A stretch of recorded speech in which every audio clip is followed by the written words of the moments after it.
I'm Sandra, back with T the Man and S Hacker, and we really got a great show today. We got a lot to talk about. We want to talk about Brian Kemp here in Georgia. Voter suppression for the Republicans is a real thing. Here in Georgia, the election officials have been busy at work doing the devil's work. The Washington Post has reported that in Gwinnett County, that they show that 1,200 voters' ballots have been rejected, and that in Gwinnett County, which is the county I live in, have tossed 465 ballots for reasons including signatures not matching the one on file, missing addresses, and incorrect birth years. I'm going to tell you something. Over the past 4 years, Mr. Kemp has turned around and he has single-handedly knocked off over 600,000 people off the voter registration polls, and he is doing nothing but trying to just stop us from voting for Stacey Abrams. But it just makes us want to vote for Stacey because of the voter suppression. I find that down south, that voter suppression is so real. Tita Man, have you heard about this story? I have. I've heard about it. I'm not surprised. It's Georgia. It's a Republican Secretary of State. He's in a tight race with Stacey Abrams, and he's going to lose. So he's pulling out all the stops to stop it. You know, if I can stop 50,000 votes, that gives me an advantage of winning. Because they also know that there is voter registration, and that the people that his increase has not increased like the numbers that she has. So there's a lot of young people, a lot of progressives who are signing up to vote for Stacey Abrams. And he knows that. He reads the polling. He knows what it is. They confer. They have conferences. How do we stem this tide of these new voters, and how can we discourage them? And one of the ways to discourage them is with voter suppression. It's an old tactic, and it's always worked, and they're going to keep on doing it. It worked last time. It's going to make it work again. So this is what they do. There's nothing new, and I'm not surprised. I mean, I'm quite sure, Hacker, you can tell us how they do it in Alabama. Again, in Alabama, again, the thing in Georgia is the first phase of people who are currently in power realizing the effects of the demographic shift, right? The majority of voters to vote Republican are older. Of course, they're majority white. And these people are being, so far as the demographic shift is concerned, more black and brown people coming into this world who are of voting age. And this is the tactics that they're going to use to stay in power. Again, it probably, they didn't have to do this in South Africa with apartheid, but they're doing it in the United States because of simply the demographic shift. Here in Alabama, they don't really have to go through all those because the majority of people in Alabama, black or white, don't vote. Again, a high turnout rate for the state of Alabama is like 15%, right? They came out for Doug Jones, though. And that shocked them, right? They came out for Doug Jones, but still it wasn't above 20%. So that means 80% of Alabamians, without any voter suppression tactics, aren't voting, period. And another thing I think they're doing here in Georgia, they closed a lot of the voting polling places in rural areas, predominantly black areas. I mean, actually, the last six or seven they wanted to close. Brian Kemp, he just kind of backed off of it a little bit because he realized that people were very, very angry about it. They've got some lawsuits regarding these situations, but they realize that the courts probably don't want to hear it so close to election time. It really stinks. It really does. I need you guys to vote in Alabama. I need y'all to vote. I need everyone to vote, regardless of what state you're in. If you want the country of the United States of America to be more united and to be respected in the world, we've got to change the people who are making our decisions. Those people are spineless. They're afraid of what Trump will do to them, that he will primary them with somebody else. That's not your job. Your job, if you're a currently member of Congress, is to do your work and look out for all your constituents. Not one, Donald Trump is just one citizen of these United States, regardless of his title. He's just one person. And how are you going to represent your constituents when you were afraid of a man who doesn't even live in your state? So you're not doing your job, period. Represent your constituents. Stand up for what is right. Stand up for this nation. You know, and because you're afraid, you're afraid, leave. That's right. And I know you all heard, and it's been, told nationwide that there were a number of Black seniors that were ordered off the bus that were on their way to go vote. Mm-hmm. Man, you know what? These seniors were so happy. They had a little, song they were singing. They were clapping. They were happy. They had gotten on a bus that was organized by Black Voters Matter. And all of a sudden, somebody called somebody, and next thing you know, they told them that they couldn't be on the bus because they couldn't trust the seniors being on a bus by a third party. Tita, man, what's up with that? Another way of voter suppression. Maybe it's me or it's us. I can see that coming a mile away. When you get out there and you're advertising that you're going to take seniors and you're going to pick them up, and they do that here a lot of places, take seniors to vote, people who can't get to vote, to go to the polling, get them to the polls, they're going to usually vote for their candidates.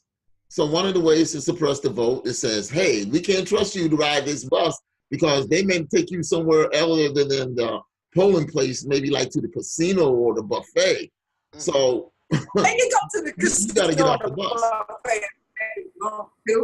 After they vote.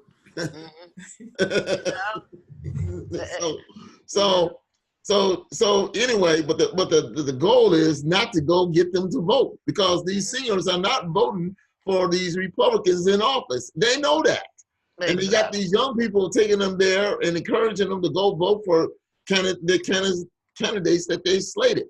So, we can't allow that to happen, But one of the things is when you get out there and they want the publicity that we're doing this, it's like when your enemy is watching you, he can make plans on how to suppress you or how to counter you. And that's what this is. This is a war. This is a cultural war. And you got to look at the whole picture. You just can't look at through one little prism of eyes. When you get out there and you got a big bus and the bus got a big banner on it saying Black Lives Matter, you're going to get stopped. I'm just going to tell you, you're going to get stopped. It's Black Voters Matter. But they just saw the word black. When you advertise like that, you're going to get stopped because they know you're not doing anything in their best interest.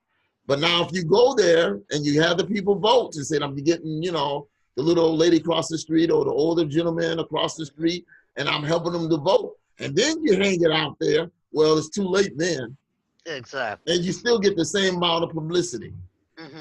Well, thank God Stacey Abrams heard about it, and she actually went to that little rural community yesterday and told them to be encouraged, to not be discouraged, and to make sure that they all go and vote. So I'm hoping that happens. Yeah, but they need a ride. These seniors can't get there. They need a ride. It's nice that Stacey goes there and says that, but Stacey need to bring buses that say, hey, the buses is out here. You need to go to vote, or set a day up so they can go to vote. Here are the buses that's going to take you to the polling places. For you to just go out there and say, I encourage you to vote, they already wanted to vote. They were on the bus. They put them off the bus.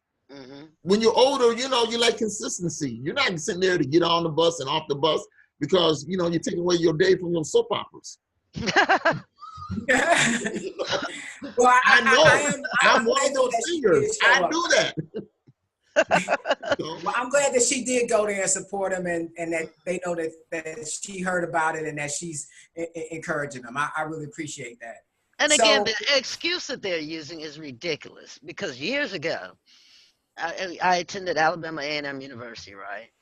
And one of our projects was to go to various places, knocking door to door and asking people if they were registered to vote or if they needed a ride to the polls to vote, right? They do the same thing in Chicago. We were doing it in cars, which to them is a third-party vehicle, right? So what's the difference? That's a flimsy excuse. And again, to me, it's kind of like white people calling the police on black people for doing the basics. right? These white people, whomever called on the bus because these people were voting. And again, this is the thing, okay, in this little small county, I've always said that the police officers are paid by taxpayers. So basically, you're depriving them of their right to vote while also earning a salary off their taxes. That's ridiculous. That should not happen. Shame on I forget shame. Sue them. Sue them. Again, I've always said you could march, you could protest, but again, grab a person by their W-2. They might straighten up better. Here's the new mantra, Sandra. Don't shame, sue. Yeah, exactly. Forget protesting. Yeah. Find you an attorney. Well, Brian Kemp is being sued, but you know. Again, sue him personally. Again, Paul Manafort didn't roll over until they what? They touched his money. And then he started singing like a swan. He was singing like a canary in the mine. Yes, I need to tell all because I want to protect what little money you allowed me to keep. Grab them by that W-2. Grab them by the 401k. Grab them wherever their money is. And that will bring about more of a change than getting a picket sign and walking down the street. Okay. I hear you. All right. Well, Tita Man, we got another story coming out of Biscayne, Florida. There were some police officers who had framed a young man, and they framed him.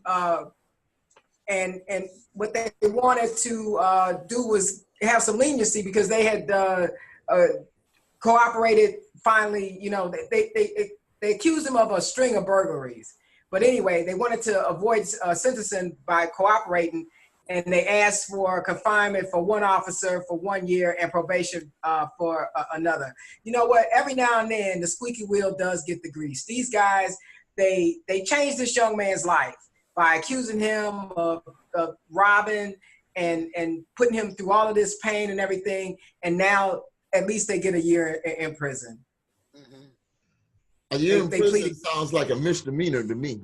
Exactly. That's what it sounds like, a misdemeanor. And then they wanted leniency on the crime they committed. Exactly. Oh, absolutely. You know, I mean, I think when you falsely accuse somebody and you set somebody up, whatever time they would have got if they committed that crime, that's the crime. That's the time that you should be doing. Mm-hmm. So here's what's going to happen. They're going to get a misdemeanor. They probably won't even serve because of good behavior, maybe stay 6 days in jail. Who knows? They might come in there and sleep the nights, go home during the day, and then they'll get it expunged from their record because they show they're a good citizen. And then the following year or two, they'll be back on the street. If they're not working for the city of Biscayne, they'll be working for the county. Mm-hmm. Yeah, or they may be in Lake Mary. You know, even they'll have a job where they carry a gun. They'll you know, they'll be the county police officer or the county park ranger or, you know, or the county jailer, God forbid. Exactly. But, you know, that's it. You know, listen, that's a slap on the wrist. Mm-hmm. They're not, you know, they should be felons. That's what they should be. They should be a felon because they're going to charge that kid with felonies. Well, why don't they charge him with felony? Exactly, because again, I think you should be charged. It's against the law for the average citizen to lie to the police, right? In a traffic stop, if they stop you and you tell them a false name, right? That's an arrestable offense right there, right? All right. Yeah. So these guys did more than that. They basically subverted the justice system. Yes, it should be a felony, no doubt. To make it a misdemeanor is like, all right, you know, like, yeah, my tags expired or I switched tags, you know, that's a misdemeanor. You subverted the justice system and you falsely accused, you ruined this man's life, right? Again, there will always be some people who think he did it because, again, they might have caught the first story about when, you know, when they charged him, right? They didn't get the second story when the police finally start, in the words of, you know, in the street, start snitching or telling the truth, right? Mm-hmm. Mm-hmm. I think, again, I'm going back to my word for this Thursday is ridiculous. It's ridiculous the amount of time that they got for subverting justice. Mm. Tita Man, you talked about a woman that was undocumented Tell us what happened with that situation, bro. Well, there was this police officer. His name is Ryan Macklin. He works for Prince George County. He's a police officer. He targeted this undocumented immigrant woman. And he abused his power by making her perform sexual acts on him. So he's been charged with rape, sodomy. And the reason why he was able to do this, because he felt that he was empowered. She wasn't going to tell anybody because he was a police officer, and then he threatened her. He says, if you tell anyone, I am going to call ICE and have you deported. When he pulled on the light, she called her friend to come and get her and told her where she was. And so the friend pulled up after he performed his nasty, filthy deed that he did to this woman. And she reported it. But the irony of this, Ryan Macklin, who's a veteran, who's a Marine veteran, he's going to be a first-time father, and he's married, and his wife is an immigration lawyer. Just think of the praise and how happy they feel that her husband and his daughter feel how proud she is that her father is a rapist who took advantage and shamed their good name, who shamed the name of his fighting for his country. This is not what you fight for. You don't fight for your country to put on a uniform to go take advantage of women who are undocumented. You know, he's a low down, disgusting ass pig. That's it. Yeah, I said it. I'm glad I said it because that's what he is.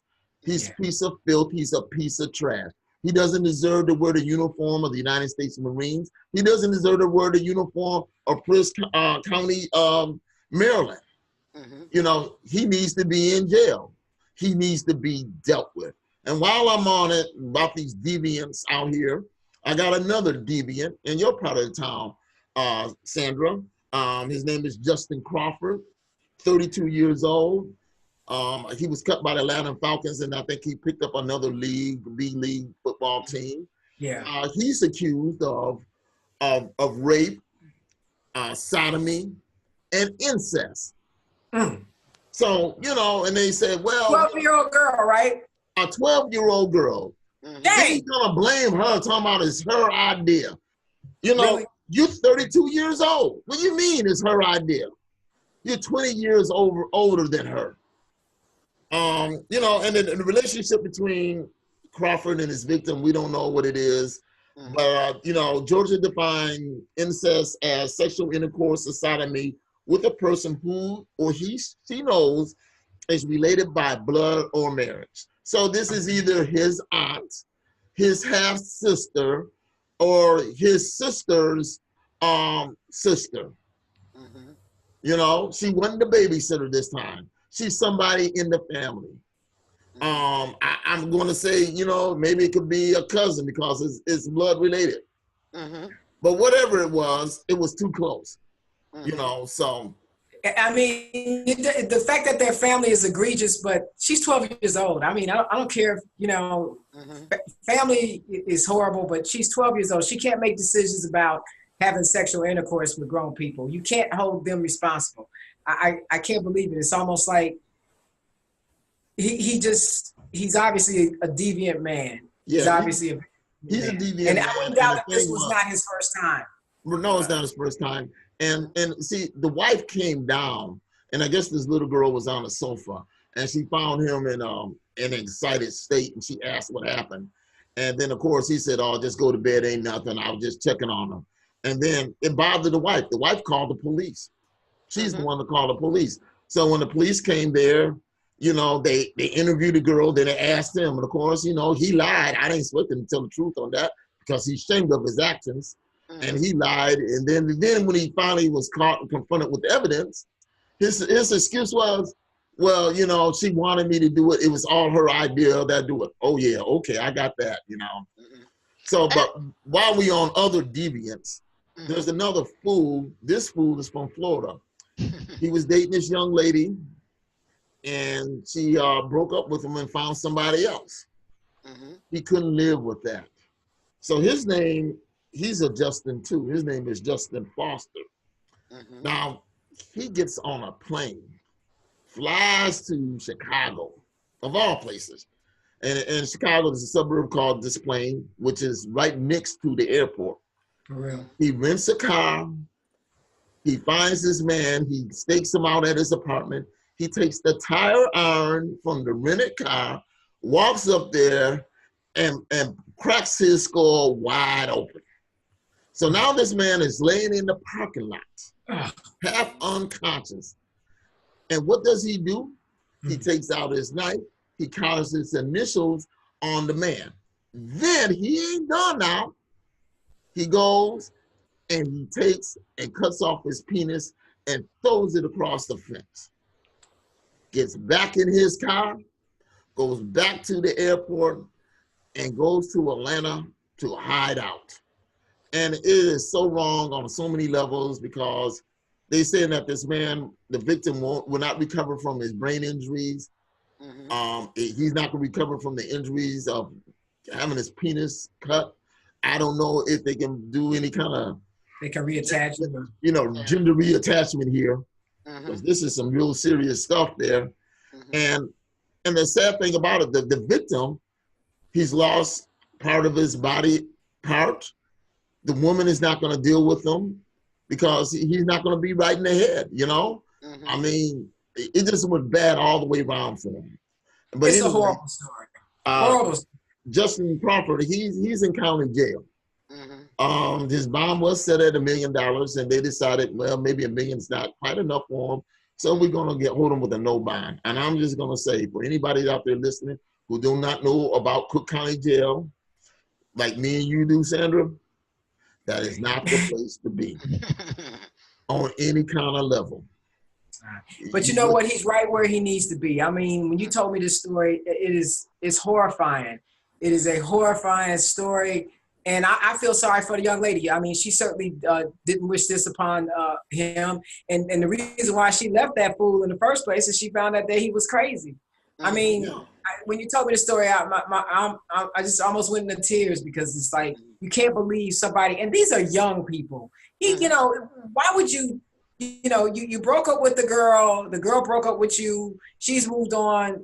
You need to move on. You just have to, there's no reason to go and commit crimes like this and change this man's life and then change your own life at the same time, because I personally hope he gets 50 years. Yeah, I personally hope he get pretty much the same treatment that he dished out. I believe in karma. All right. Either he's going. Where's your heart and passion for forgiveness? I get it. Forgiveness, I can forgive. I cannot forget. Yeah. Right. And again, I'm still a work in progress. God didn't finish with me yet. So at this point, all right, toss that salad, my friend. So how far along you think you are with this work in progress? I'm like 1/10 of the way. Oh, 1/10. You say 10%. Yeah, again, why waste a lot, man? And again, I think some of these crimes happen because there are some males out there. Notice I did not say men. Who, if they get with a woman, they think they own her. Right? Absolutely. They believe that she's their property. That slavery is their built, property. right? We've gone through that in our country, right? So, and again, it's like, yeah, how can you leave me? Because she can. If you're not married, even if you're married, she can leave you. If she doesn't want to be with you, she can leave you. There are no more payments coming back. I want to reveal right now, my wife has left me. She's gone to another place where it's nice and warm, but she keeps sending me the credit card bills. And as soon as I get done with this podcast, I'm going to try to get back with her. Okay. Hey, don't take the time. She's at your second home. Don't take the time. And going on vacation. Yeah, because again, and you talk about young people. Young people will do more. This is October is the month where sexual assault victims or domestic violence victims. October is their month, right? And most of these occur simply because these males think they own these women. You do not. Hear me loudly. You do not own any person. If I don't care if you bought her a diamond ring and it was all the money you had, guess what? No more payments coming your way, man. No more P payments coming your way. If she wants to give it up to somebody who didn't buy her a cracker, it is her choice, not yours. And the fact that you bought the diamond ring, she didn't force you to do that. You did that because you thought you was in love. But in love does not equate to ownership. And that's all I got to say about that. Obviously, this young man, Justin Foster, he just couldn't get over the fact that the woman that he had left him. And he wasn't going to just relinquish his imaginary rights to her to another suitor. And he was going to make sure that this other man was completely destroyed. So, and again, while he's in prison, guess what she going to do? She's going to find another man. I know what she's going to do. Hey, if not this one, the next one. That's right. Sandra, you were telling me about this, I love these cop stories, these police stories, and because they're so learned. Tell us about these police officers in Wisconsin and how astute and how they got powers of observation and investigatory skills. Please tell us what happened there. Well, first thing, they can't drive. Wisconsin cops smashed into a black woman's car with guns drawn after she arrives early at a job interview. Mm-hmm. The woman was in her car, she was early, and of course she's dressed for an interview. These cops run into her car, bust out her window, make her crawl with a gun pointed to her through the glass. They were looking for 4 black suspect males who had been doing robberies. I mean, you know what? When I hear stories like that, it breaks my heart. And on top of that, they say that they'll pay for her window, but they don't want to pay for the damage on her car. I mean, I see a lawsuit coming. I mean, and again, there's no reason. What about the emotional damage they've done to her? I see a lawsuit coming. I see a lawsuit won without it coming. Just go ahead and preemptively pay her. That's the easiest way to go. I hope that these cops, though, are given some discipline. They should be fired. Well, here's part of the problem. Apparently, white cops can't distinguish between black males and black females. Mm-hmm. They can't count either. They were looking for 4. Hello. Right. Again, so that's problem number 1. Problem number 2, since they, like you said, they can't count. I'm gonna make it easy for them. I'm gonna give them a lesson. 1, 2, 3, 4. There's 4 digits here. 4 people. Okay. You look for that many individuals in the car. If you only see 1 and she's female, that's not who you're looking for. This is not the great bank heist. And they just smashed their car. I mean, she obviously was parked. She was there early. They can't drive. They thought they were Sherlock Holmes, and they was gonna bust this case wide open, because who would have thought that a black female would come early to an interview because they hear the stereotype we always on CP time, and that we're looking for a job because black people are shiftless and lazy. They don't want to work. Right. Not so. But let your president tell you, black people are working at a record. He's gotten more black people employed since he's been president. Let your president tell it. Yeah, and he did have Stormy Daniels, right? Yeah, and I just want to say, so did George Washington have a whole lot of black people employed too. Mm-hmm. But are they employed with good jobs? Exactly. We don't need work. We need careers and money. There's always work to do. Exactly. When I see prisons and prisoners out there, they got work.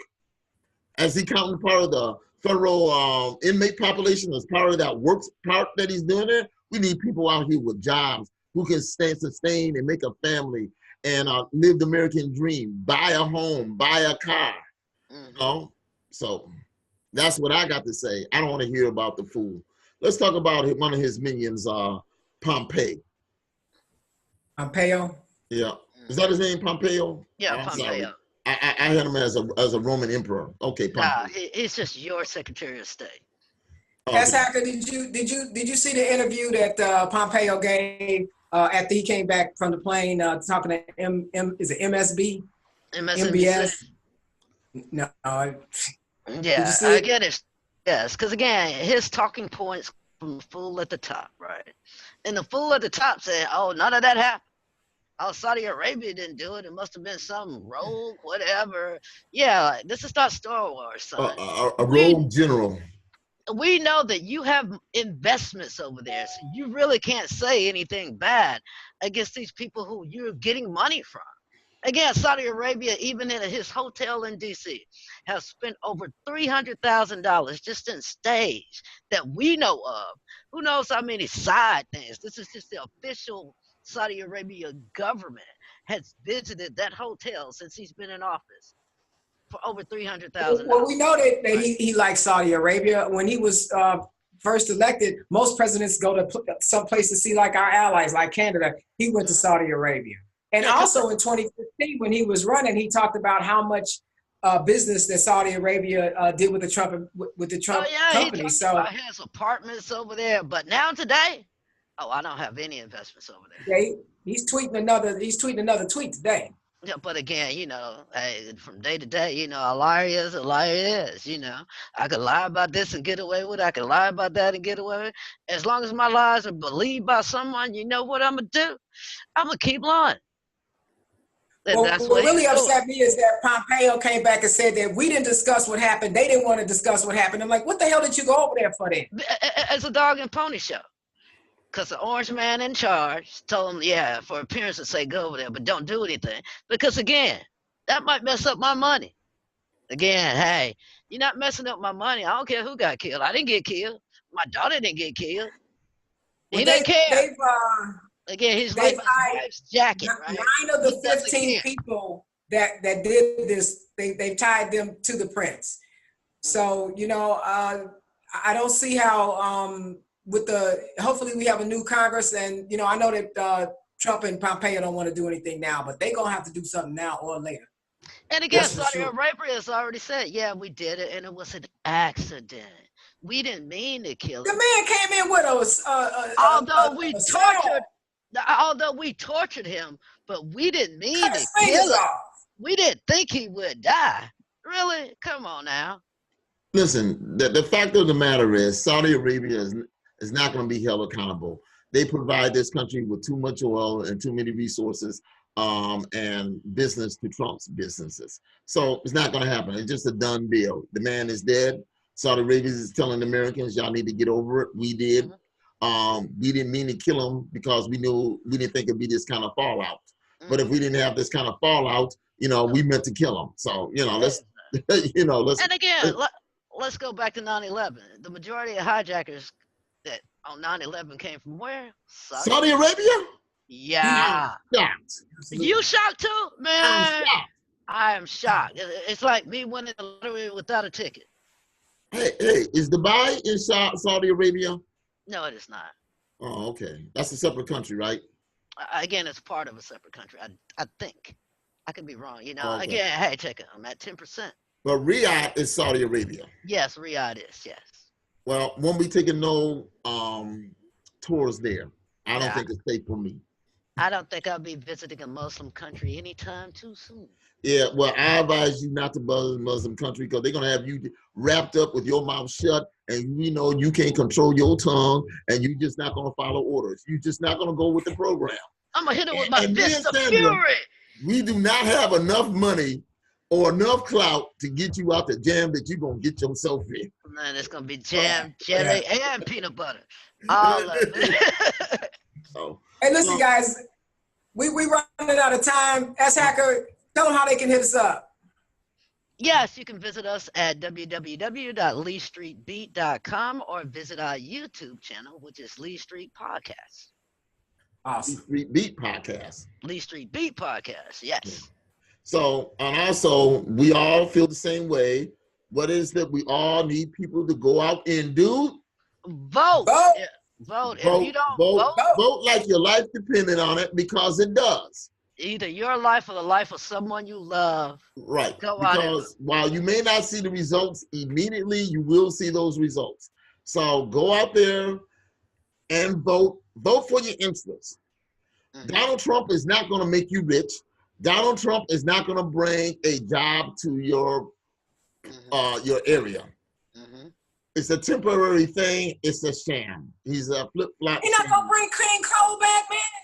I'm waiting on clean coal. Again, I'm waiting on my Who has a coal furnace?